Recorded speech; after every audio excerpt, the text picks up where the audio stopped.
இப்பொழுது நாம் லைஃப் டிவைன்ல book 2 chapter 16 the integral knowledge and the aim of life 4 theories of existence பார்த்து கொண்டிருக்கின்றோம். லாஸ்ட் செஷன்ல பேராகிராஃப் 29 பார்த்தோம். அதை சற்று நினைவு கூறலாம். மனிதனுடைய வாழ்வில் பிரதானமான இடத்தை வகிப்பது எதுவென்றால் முதலில் அவனுடைய மனம். ஏன்னா மனிதன் என்றாலே அவனுடைய மனம்தான் இங்கு பிரதானமாக இருக்கின்றது. அவனுடைய வாழ்வு, இவை இரண்டும் பிரதானமாக இருக்கின்றது. இவையெல்லாம் தற்பொழுது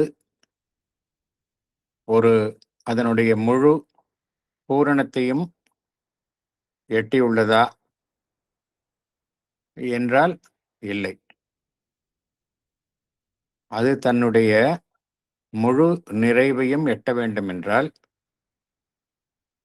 தற்பொழுது இருக்கக்கூடிய அந்த உணர்வு நிலையிலிருந்து அதைவிட ஒரு மேலான உயர்வான உணர்வு நிலைக்கு திறவாக இருக்க வேண்டும். பரிணாமத்தில் மனம் இந்த திசையில்தான் பயணிக்கின்றது. எதை நாம் ஒரு உயர்வான பெரிதான உணர்வு நிலை என்று குறிப்பிடுகின்றோம் இங்கு என்றால் அதுதான் ஆன்மீக உணர்வு நிலை, ஸ்பிரிச்சுவல் கான்சியஸ்னஸ். ஸ்பிரிச்சுவல் கான்சியஸ்னஸ் என்று கூறுவதில் குறிப்பாக எது அடங்குகின்றது என்றால் அதிமானச உணர்வு நிலை, சூப்ராமென்டல் கான்சியஸ்னஸ் என்பது அடங்குகின்றது. ஏன் இதற்கு அதிக முக்கியத்துவம் இங்கு வழங்கப்படுகின்றது என்றால் நம்முடைய மனம் சார்ந்த உணர்வு நிலை ஒரு செக்மெண்டட், அனைத்தையுமே பகுதியாகத்தான் பார்க்கும். எல்லாமே ஒரு செக்ஷனல் பர்செப்ஷன் தான் இருக்கும். அவனுடைய வாழ்வு, அவன் இருக்கக்கூடிய இடம், சூழ்நிலை, அவனுக்கு ஏற்பட்ட அனுபவங்கள், அதை சார்ந்துதான் ஒரு மனிதனுடைய மனத்தினுடைய உணர்வு நிலை இருக்கும். It is restricted. இது அந்த மனிதனுக்கே இருக்கக்கூடிய எக்ஸ்க்ளூசிவா இருக்கும். ஆனால் ஸ்பிரிச்சுவல் கான்சியஸ்னஸ், ஆன்மீக உணர்வு நிலை என்பது அனைத்தையும் தழுவியதாக, உள்ளடக்கியதாக இருக்கும். It is all embracing. ஆதலால் தான் இங்கு மனமும் வாழ்வும் அதனுடைய முழு நிறைவை எட்ட வேண்டும் என்றால் it has to open to the spiritual consciousness என்று பகவான் இங்கு குறிப்பிடுகின்றார். ஸ்பிரிச்சுவல் கான்சியஸ்னஸ் என்று கூறுகின்றோமே, அது தனிமனிதன் சம்பந்தப்பட்டதா, எந்த அளவில் அது செயல்படுகின்றது? வெறும் தனிமனிதன் சம்பந்தப்பட்ட அளவில் தான் அந்த ஸ்பிரிச்சுவல் கான்சியஸ்னஸ், ஆன்மீக உணர்வு நிலை என்பது செயல்படுகின்றதா என்றால் தனிமனிதனுடைய உணர்வு நிலையில் மாத்திரம் அல்ல, அது பிரபஞ்சம் தழுவியதாகவும் இருக்கின்றது, யூனிவர்சல். தனிமனிதன், பிரபஞ்சம் இவை இரண்டையும் கடந்த நிலையிலும் அது செயல்படுகின்றது, டிரான்செண்டன்ட். இந்த 3 வார்த்தைகளை நம்ம மறக்கவே கூடாது ஆங்கிலத்தில். ஏன்னா பகவானுடைய எந்த லிட்ரேச்சர் எதை படித்தாலுமே இந்த 3 அம்சங்கள் ரொம்ப ரொம்ப ரொம்ப முக்கியம். ஏன்னா அந்த எக்ஸிஸ்டன்ஸ்ல 3 நிலைகள் காணப்படுகின்றன. ஒன்று நாம் இண்டிவிஜுவல், நாம் சார்ந்துள்ள பிரபஞ்சம் யூனிவர்சல், நாம் சார்ந்துள்ள பிரபஞ்சம், இதையெல்லாம் கடந்து இருப்பதுதான் எல்லாம் கடந்த நிலை, அதுதான் டிரான்செண்டன்ட். ஸ்ரீ அன்னை எல்லா தளங்களிலும் இருக்கின்றார் என்று பகவான் குறிப்பிடுகின்றார். அன்னையினுடைய தனி மனித ஒரு பிரசன்னம் என்பது எதற்காக ஏற்பட்டது என்றால் மனிதனை அந்த பிரபஞ்ச ரீதியிலும் எல்லாம் கடந்த நிலையிலும் இணைக்கும் ஒரு பாலமாக செயல்படுவதற்காகத்தான் ஸ்ரீ அன்னையினுடைய அவதாரம் ஏற்பட்டது என்று பகவான் த மதர் புத்தகத்தில் குறிப்பிடுகின்றார். இந்த ஆன்மீக உணர்வு நிலை, ஸ்பிரிச்சுவல் கான்சியஸ்னஸ் வந்து பிரபஞ்சம் தழுவியும் அதற்கு அப்பாற்பட்ட அளவிலும் இருப்பதினால்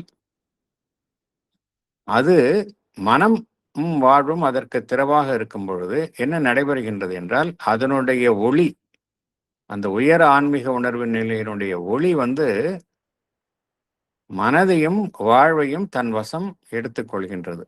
மனதிற்கும் வாழ்விற்கும் ஒரு உண்மையான, ஒரு உயர்ந்தபட்ச ஒரு சித்தியை அது அளிக்கின்றது. ஏனால் இந்த உயர்ந்தபட்ச சித்தியைத்தான் மனமும் வாழ்வும் பரிணாமத்தில் நாடுகின்றன. பரிணாமத்துல ஏதோ ஒன்றை நாடித்தான் அனைவருமே செல்கின்றோம்.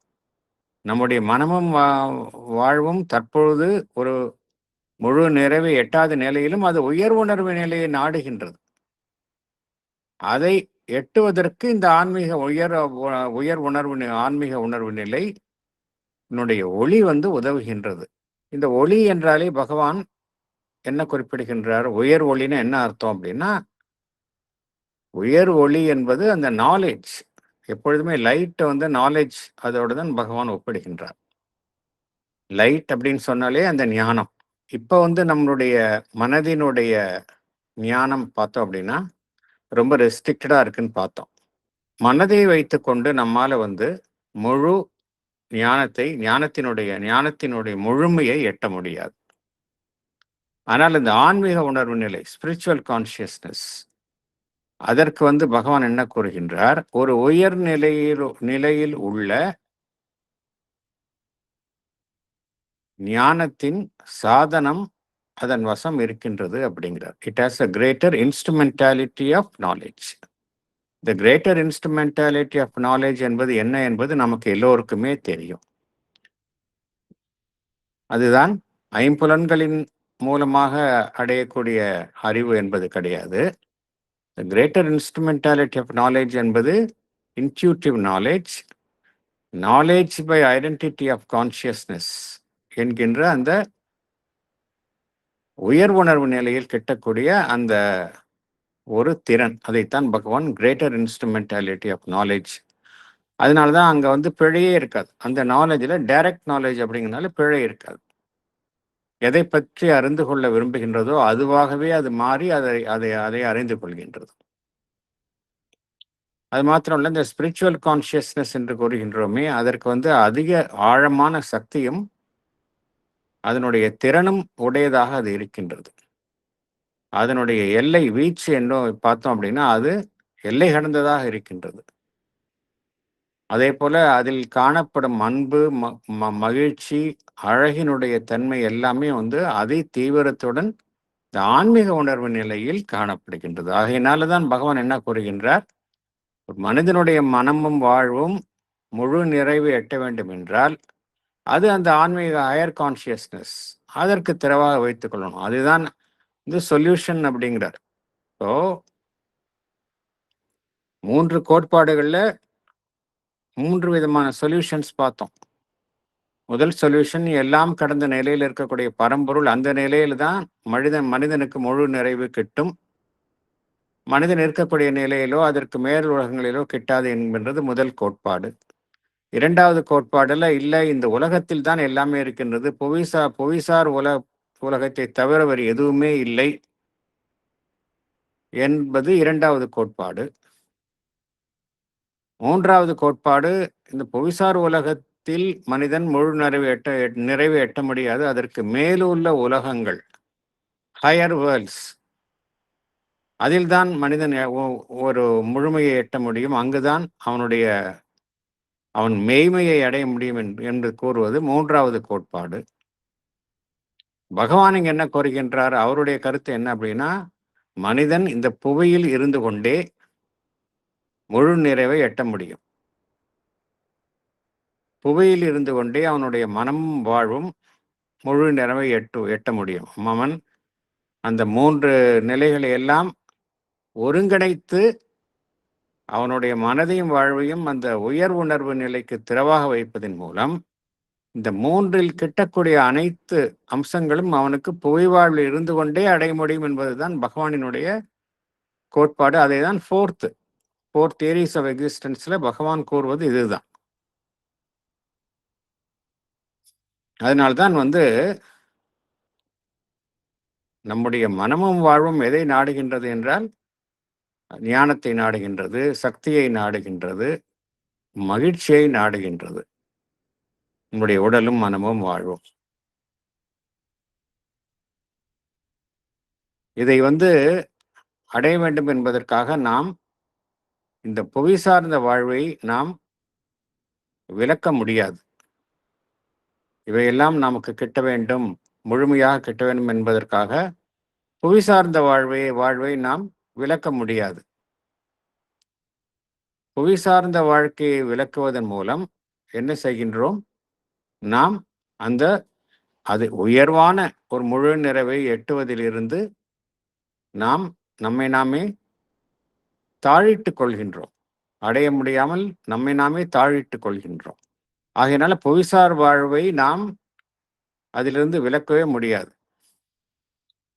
வெறும் ஆன்மீக வாழ்வு எவ்வித ஒரு வாழ்வினுடைய எவ்வித சாயலும் எவ்வித தொடர்பும் இல்லாத ஒரு தூய்மையான ஆன்மீக வாழ்வு என்பதுதான் உண்மையான வாழ்வு என்று கூறுவது ஒரு மிகைப்படுத்துதல் என்று குறிப்பிடுகின்றார். வாழ்வை துறந்துவிட்டு இருக்கக்கூடிய கிடைக்கக்கூடிய அந்த பரிசுத்தமான ஆன்மீக வாழ்வு என்பதுதான் அதில் தான் மெய்மை இருக்கின்றது என்று கூறுவது ஒரு மிகைப்படுத்தப்பட்ட ஒரு எண்ணம் என்று பகவான் குறிப்பிடுகின்றார். அவ்வாறு எண்ணுவதன் மூலம், வாழ்வை விளக்குவதன் மூலம், புவி சார்ந்த வாழ்வை விளக்குவதன் மூலம் நாம் என்ன செய்கின்றோம்? ஏனென்றால் இந்த புவி என்பதும் சரி, அதில் இருக்கக்கூடிய மனிதர்களும் சரி, வாழ்வு என்பதும் சரி, அனைத்துமே அந்த பரம்பொருளினுடைய ஒரு சிருஷ்டிக்கும் செயலினால் ஏற்படுத்தப்பட்டது. Creative action of the spirit. நாம் உன்னுடைய புவி, அதனுடைய புவி சார்ந்த வாழ்வு, இதில் இருக்கக்கூடிய மனிதர்கள் எல்லாமே அந்த பரம்பொருளினுடைய சிருஷ்டிக்கும் செயலால் ஏற்பட்டது. அவ்வாறு இருக்கையில் நாம் எவ்வாறு அதிலிருந்து விலக்கிக் கொள்வது? அவ்வாறு விலக்கிக் கொள்ளும் என்ன செய்கின்றோம்? அந்த பரம்பொருளினுடைய வெளிப்பாடாக இருக்கக்கூடிய இந்த உலகத்தில் இருந்தே நாம் விலக்கிக் கொள்கின்றோம். பரம்பொருளினுடைய செயலில் இருந்தே நாம் நம்மை விலக்கிக் கொள்கின்றோம். ஆகையால் அது தவறு என்று குறிப்பிடுகின்றார். பரிணாமத்தில் நாம் பரிணாமம் எதையோ ஒரு முழுமையை எட்ட நோக்கித்தான் பயணித்துக் கொண்டிருக்கின்றது. அந்த பயணத்தில் நாம் இப்பொழுது ஒரு இடைப்பட்ட நிலையில் இருக்கின்றோம். We are only halfway in that process. அவ்வாறு நாம் பயணத்தில் இடைப்பட்ட நிலையில் இருக்கையில் புவி சார்ந்த வாழ்வை நம்ம விளக்குவது என்பது எதற்கு ஒப்பாகும் என்றால், இந்நாள் வரைக்கும், இத்தருணம் வரைக்கும் பரிணாமத்தின் மூலமாக எதை நாம் அடைந்தோமோ, எந்த முன்னேற்றத்தை நாம் அடைந்தோமோ, அதிலிருந்து நாம் உடனடியாக நம்மை துண்டித்துக் கொள்வது போல் ஆகும் என்று குறிப்பிடுகின்றார். ஆகையினால் அது சரியில்லை. பரிணாமம் ஒரு ஸ்டேஜில் இருக்கு. இதனால் வரைக்கும் ஒரு ப்ராக்ரஸ் வந்திருக்கு. அதிலேருந்து நம்ம திடீர்னு விடுவித்துக் கொண்டோம் என்றால், இதனால் வரையில் நாம் அடைந்த முன்னேற்றத்திலிருந்து நாம் நம்மை உடனடியாக நாம் விலக்கிக் கொள்கின்றோம். அது தவறு, சரியில்லை என்று குறிப்பிடுகின்றார். அவ்வாறு செய்வதன் மூலம் என்ன நடைபெறுகின்றது? பரிணாமத்தினுடைய நோக்கம் நிறைவேறாமல் போய்விடுகின்றது. மேலும் நம்மளுடைய வாழ்வை பார்த்தோம் அப்படின்னா ஒரு அர்த்தமற்ற ஒரு அமைப்பாக மாறிவிடுகின்றது. வாழ்விற்கு நோக்கம் இல்லாமல் போய்விடுகின்றது. வாழ்வு என்பதே ஏதோ அறியாமையில் நாம் மூழ்குவதும், பின்பு அந்த அறியாமையிலிருந்து நாம் விடுபடுவதும் என்கின்ற ஒரு நிலைப்பாடாக மாறிவிடுகின்றது. அறியாமையில் இருப்பதுதான் வாழ்வு. அந்த வாழ்விலிருந்து விலகுவதன் மூலம் நாம் அந்த அறியாமையிலிருந்து விடுபடுகின்றோம் என்கின்ற ஒரு நிலைப்பாடாகத்தான் நாம் இந்த புவி சார்ந்த வாழ்வை விலக்குவதன் மூலம் அத்தகைய ஒரு செயல்தான் இங்கு ஏற்படுகின்றது. ஆகையினால் அது தவறு என்று குறிப்பிடுகின்றார். வாழ்வில் பிறப்பு என்பதே அதில் அந்த அந்த பிறப்பு என்கின்ற சுழற்சியிலிருந்து விடுபடுவதற்காகத்தான். இந்த புவி சார்ந்த வாழ்வே எதற்காக இருக்கின்றது என்றால், எவ்வளவு சீக்கிரம் அதிலிருந்து விடுபட முடியுமோ அந்த அவ்வளவு சீக்கிரம் விடுபடுவதற்காகத்தான் தோன்றியுள்ளது என்கின்ற ஒரு தவறான எண்ணத்தை நாம் உருவாக்குகின்றோம். அதனால அது தவறு என்று குறிப்பிடுகின்றார். மேலும் இந்த புவிசார் உலகங்களுக்கு மேல் உள்ள உலகங்களும் இருக்கின்றன. சூப்ரா பிசிக்கல் வேர்ல்ட்ஸ் நம்ம பார்த்துருக்கோம். 3 நிலைகள் இருக்கின்றன. ஒன்று இந்த புவி, எர்த். அப்புறம் எர்த்துக்கு மேல, அப்புறம் எல்லாம் கடந்த நிலை. அந்த எர்த்துக்கு மேல இருக்கிறது, புவிக்கு மேல இருக்கிறது ஹெவன் அப்படின்னு சில மதங்களில் கூறுவார்கள். அது இடைப்பட்ட உலகங்கள். இந்த இடைப்பட்ட உலகங்கள்ல பார்த்தோம் அப்படின்னா முன்னேற்றம் என்பது இருக்காது. அங்க இருக்கக்கூடிய அந்த ஜீவன்கள், பீயிங்ஸ் எல்லாமே மாறாத நிலையில் இருப்பவர்கள், டைப்பல் பீயிங்ஸ் என்று கூறுவார்கள். அங்க ப்ராக்ரஸ் இருக்காது. ஒரு ப்ராக்ரஸ், முன்னேற்றம் அடைய வேண்டும் என்றால் புவி வாழ்வை எடுப்பதன் மூலம்தான் அவர் முன்னேற்றத்தை அடைய வேண்டும். ஆகையினால் அந்த இடைப்பட்ட உலகங்களில் இருக்கக்கூடிய அந்த வாழ்வு என்பது அங்க முன்னேற்றமே கிடையாது, ஸ்டாக்னன்ட். ஸோ அதுதான் இடைப்பட்ட நிலையில் இருக்கின்றது. புவிக்கும் எல்லாம் கடந்த நிலையில் இருக்கக்கூடிய அந்த அமைப்புக்கும் இடைப்பட்ட நிலையாக இருப்பது தான் அந்த சூப்ரா டெரஸ்ட்ரியல் வேர்ல்ட்ஸ், உலகங்கள் என்பது. அதில்தான் நிறைவு இருக்கின்றது என்று கூறுவதுதான் அந்த 3வது கோட்பாடு. அந்த கோட்பாட்டில் என்ன ஒரு குறை காணப்படுகின்றது என்றால், ஒரு மனிதன் பரிணாமத்தில் பூரணத்தை எட்டுவதில் முழுமையை எட்டாமல் அரைகுறையாக நின்றுவிடச் செய்கின்றது. ஒருவர் இந்த மேலுலகங்கள் அதில்தான் முழு நிறைவை எட்ட முடியும் என்று நினைத்தால் அதை தாண்டி செல்ல முடியாது. ஏனால் அந்த பரம்பொருள் என்பது அதை தாண்டி, அந்த தாண்டிய நிலையில் இருப்பது. ஒரு மனிதன் அந்த பரம்பொருள் இருக்கக்கூடிய எல்லாம் கடந்த நிலை, அதில் இருக்கக்கூடிய உணர்வு நிலையையும் தன்னுள் கொண்டு வர வேண்டும். புவி சார்ந்த உலகங்களுக்கு மேலுள்ள உலகங்கள், அதில் உள்ள உயர் உணர்வு நிலையும் ஒரு மனிதன் கொண்டு வர வேண்டும். அதில் எவ்வாறு கொண்டு வருவது என்பதை தான் பகவான் கூறுகின்றார். மனமும் வாழ்வும் அந்த ஸ்பிரிச்சுவல் கான்சியஸ்னஸ் அல்லது சூப்ராமெண்டல் கான்சியஸ்னஸ்,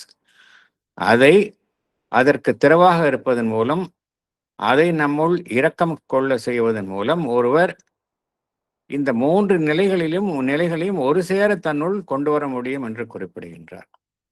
ஆகையினால் இந்த இடைப்பட்ட உலகங்கள் தான், அதில் தான் மெய்மை இருக்கின்றது என்று கூறுவதும் தவறு என்று குறிப்பிடுகின்றார். ஒரு பக்கம் அந்த இடைப்பட்ட உலகங்கள்ல தான் எல்லாம் இருக்குன்னு கூறுவது என்ன அப்படின்னா, இப்போ ஃபார் எக்ஸாம்பிள் சில மதங்கள்ல கூறுகின்றார்கள், ஹெவன்ல தான் எல்லாம் இருக்கு, இங்கே உலகத்துல எதுவுமே கிடையாது, எல்லாம் ஹெவன்ல இருக்கு, அங்கே தங்கிட வேண்டியதான் அப்படின்னு சில மதங்கள்ல கூறுகின்றார்கள். அவர்கள் மறுபிறவியில நம்புவது கிடையாது. அவ்வாறு கூறுவதன் மூலம் என்ன நடைபெறுகின்றது? ஒருபுறம் எல்லாம் கடந்த நிலையில் இருக்கக்கூடிய பரம்பொருள் இருக்கக்கூடிய அந்த உயர் உணர்வு நிலையையும் எட்ட தவறுகின்றார்கள். அதே சமயம் புவிசார் வாழ்வில் இருக்கக்கூடிய அந்த முழு நிறைவையும் அவர்கள் எட்ட தவறுகின்றார்கள். 2 கட்ட நிலையில இருக்கிறாங்க. ஆகையினால இதுக்கு சொல்யூஷன் என்ன அப்படின்னா, ஒருங்கிணைப்பு, ஒருமைத்தன்மை. அதுதான் யூனிட்டி அண்ட் இன்டகிரேஷன். இதுதான் சமநிலையை மீட்டு கொண்டு வரும் அப்படிங்கிறார் பகவான். அந்த யூனிட்டி அண்ட் இன்டகிரேஷன் எவ்வாறு கிட்டும் என்றால், மனமும் வாழ்வும் அந்த உயர் உணர்வு நிலைக்கு, ஸ்பிரிச்சுவல் கான்சியஸ்னஸ் அதற்கு திரைவாக வைப்பதன் மூலம் அந்த திருவுரு மாற்றத்தை நம்மளுடைய மனம், உடல், வாழ்வு என்பதில் கொண்டு அதன் மூலமாக திருவுரு மாற்றம் அடைவதன் மூலம் நாம் அந்த நம்மளுடைய வாழ்வையே நம்ம ஒரு தெய்வீக வாழ்வாக மாற்ற முடியும். இதுல என்ன நடைபெறுகின்றது? இப்ப என்ன நடைபெறுகின்றது என்றால், ஒரு ஒருங்கிணைப்பு நடைபெறுகின்றது. இதுல ஒரு பரிணாமத்தில் இருக்கக்கூடிய எல்லா நிலைகளில் இருக்கக்கூடிய எல்லா நிலைகளும் இணைக்கப்படுகின்றன. மேட்டர்லேருந்து உச்சக்கட்ட நிலையில் இருக்கக்கூடிய அந்த பரம்பொருள் வரைக்கும் இருக்கக்கூடிய எல்லா நிலைகளும் இணைக்கப்படுகின்றன. எதுவும் விலக்கப்படுவது கிடையாது. அதுதான் ஸ்பெஷாலிட்டி இந்த இன்டெக்ரல் யோகால. It links together the steps of nature. எல்லாமே இங்க ஒன்றாயிடுது. இப்போ பேராகிராஃப் 29ல இதுதான் பார்த்தோம்.